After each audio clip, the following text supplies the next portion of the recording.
একটা সামান্তরিকের ভূমি এটির উচ্চতার 3 গুণ।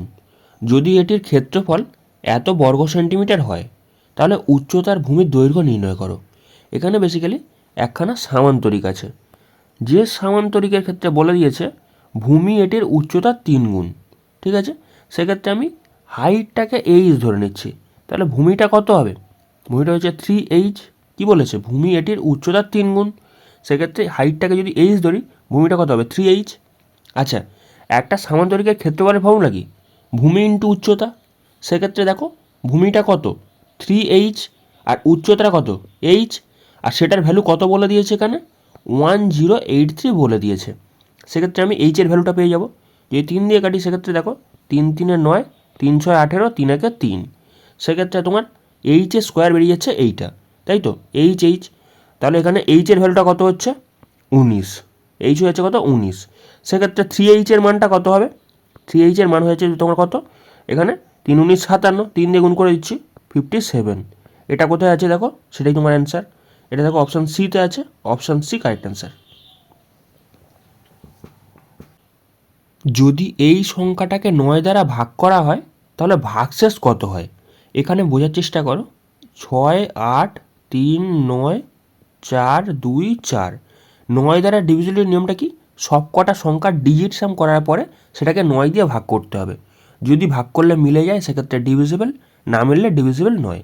তাছাড়া আরেকটা জিনিস কী করতে পারি, যেখানে 9 হবে সেখানে কেটে দেবো। এখানে দেখো 9 আছে, এটাকে ভাগ করার দরকারই নেই, মানে যোগ করলে তো সেই একই জিনিসই আসবে।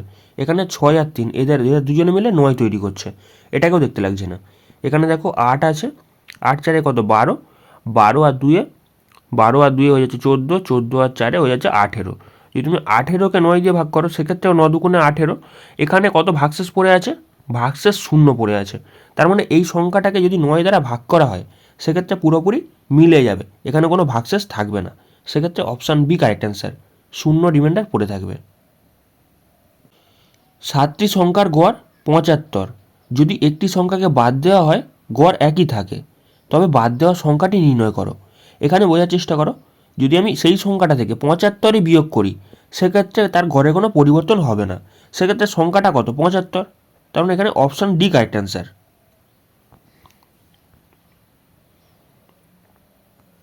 সমকোণী ত্রিভুজের ক্ষেত্রফল নির্ণয় করো যার অতিভুজ 104 সেন্টিমিটার এবং ভূমি 40 সেন্টিমিটার।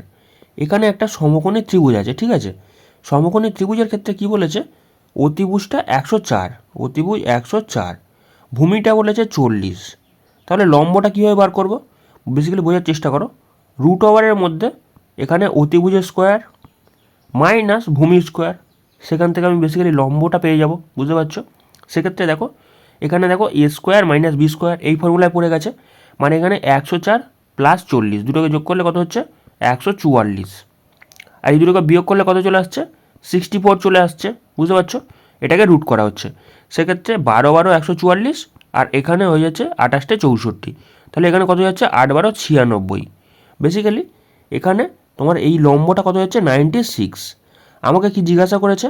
এখানে সমকোণী ত্রিভুজের ক্ষেত্রফল নির্ণয় করো। আচ্ছা, ত্রিভুজের ক্ষেত্রফলের ফর্মুলা কি? হাফ ভূমি ইন্টু উচ্চতা। সেক্ষেত্রে হাফ ভূমিটা কত এখানে বলেছে? 40, আর উচ্চতা বলেছে 96। সেক্ষেত্রে আমাদের অ্যান্সার চলে আসবে। যদি কাটাকাটি করি সেক্ষেত্রে দেখো 2 দিয়ে কাটছি, এখানে 4 দুগুণে 8, 8 দুগুণে 16। তাহলে এটা যদি গুণ করি কত চলে আসছে? এখানে 4 8 32 2, হাতে থাকলো 3, 4 4 16, 3 19, আর একটা শূন্য চলে আসছে। এইটাই অ্যান্সার। এটা দেখো অপশান সিতে আছে, অপশান সি কারেক্ট অ্যান্সার। দুধের দাম 36 টাকা থেকে বৃদ্ধি পেয়ে 40 টাকা হয়, বৃদ্ধির হার কত? এখানে বেসিক্যালি কত টাকা বেড়েছে? 36 থেকে বেড়ে 40 টাকা হয়েছে, মানে 4 টাকা বেড়েছে। কত টাকার ওপরে বেড়েছে? 36 টাকার ওপরে বেড়েছে। আর এটাকে পার্সেন্টেজ করার জন্য আমি কী করবো? 100 দিয়ে গুণ করে দেবো, সেক্ষেত্রে আমাদের অ্যান্সার চলে আসবে। এখানে দেখো 4 দিয়ে কাটছি, 4 লং 36। আচ্ছা, 100কে যদি 9 দিয়ে ভাগ করা হয় সেক্ষেত্রে কত চলে আসবে? এখানে 11.11%, বুঝতে পারছো? সেক্ষেত্রে তোমার অপশান এ কারেক্ট অ্যান্সার। পরবর্তী প্রশ্ন, যদি একটি সম্মেলন কক্ষের আয়তন এত ঘনমিটার হয় এবং এটির ভূমির ক্ষেত্রফল 99 বর্গমিটার হয় তাহলে ঘরের উচ্চতা নির্ণয় করো। এখানে বোঝার চেষ্টা করো, এখানে এখানে 99 বলেছে ভূমির ক্ষেত্রফল, আর আমি হাইটটাকে এইচ ধরে নিচ্ছি। সেক্ষেত্রে এখানে আয়তনটা কত? আয়তন বলে দিয়েছে কত, 1188, এটার ভ্যালু বলে দিয়েছে। সেক্ষেত্রে হাইটটা তুমি বার করে নিতে পারবে। জিনিসটা কি, এখানে দৈর্ঘ্য প্রস্থ ইন্টু উচ্চতা, দৈর্ঘ্য প্রস্থ ইন্টু উচ্চতা হয়ে যাচ্ছে আয়তন। সেক্ষেত্রে দৈর্ঘ্য গুণিত প্রস্থ বলেই দেওয়া আছে, ক্ষেত্রফল বলেই দেওয়া আছে। সেক্ষেত্রে আমাকে হাইটটা জাস্ট বার করতে দিয়েছে।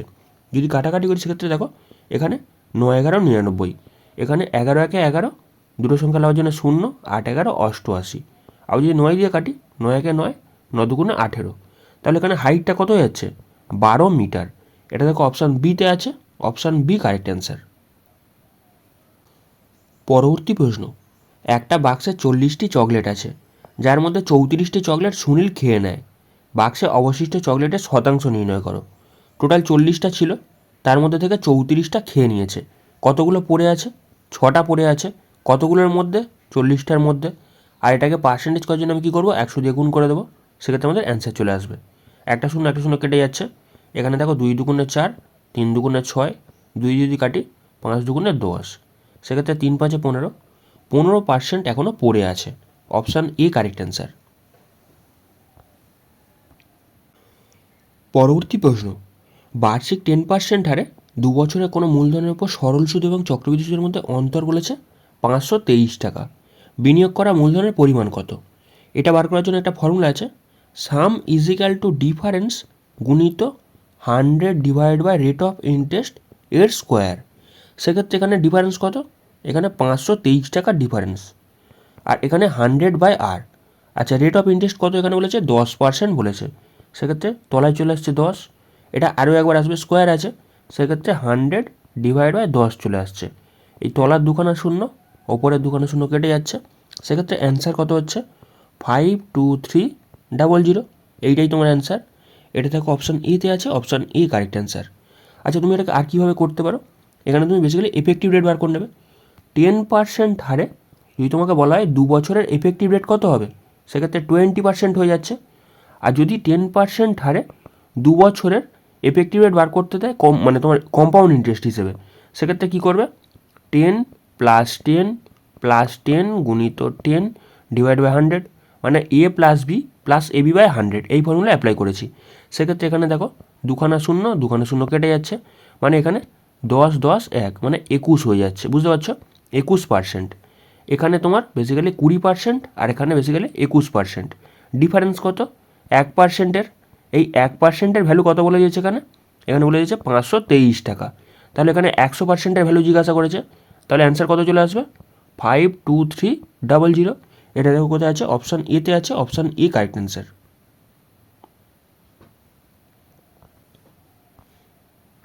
পরবর্তী প্রশ্ন, একজন ব্যবসায়ী একটা দ্রব্যকে এত টাকায় বিক্রি করে এবং তার লাভ হয় 12%। বস্তুটির ক্রয়মূল্য কত? এখানে বোঝার চেষ্টা করো, এখানে বস্তুটার ক্রয়মূল্য ধরে নিচ্ছে 100 টাকা। 100 টাকার উপরে যদি 12% লাভ হয়, সেক্ষেত্রে জিনিসটাকে কতই বিক্রি করা হবে, 112 টাকায় বিক্রি করা হবে।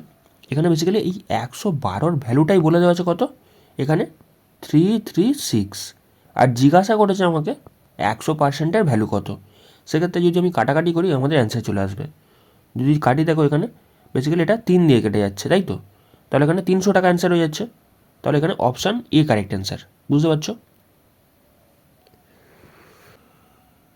একটি প্রতিযোগিতামূলক পরীক্ষা একটা নির্দিষ্ট দিনে অনুষ্ঠিত হয়। একজন পরীক্ষক 2:30 আগে পরীক্ষার ঘরে প্রবেশ করে। 2:30 আগে মানে সে টিচারটা বেসিক্যালি 2টোর সময় পরীক্ষার হলে প্রবেশ করেছে। সে স্টুডেন্টের 40 মিনিট আগে আসে, যে আবার পরীক্ষার জন্য 20 মিনিট দেরি করেছিল। মানে যে স্টুডেন্টের কথা বলা হচ্ছে, সেই স্টুডেন্টটা বেসিক্যালি 40 মিনিট লেট করেছে, টিচারের থেকে 40 মিনিট লেট করেছে। মানে স্টুডেন্টটা কটায় ঢুকেছে, সেই স্টুডেন্টটা 2:40 সময় ঢুকেছে। আচ্ছা, এখানে স্টুডেন্টের কথা বলেছে যে পরীক্ষার জন্য 20 মিনিট লেট করেছিল।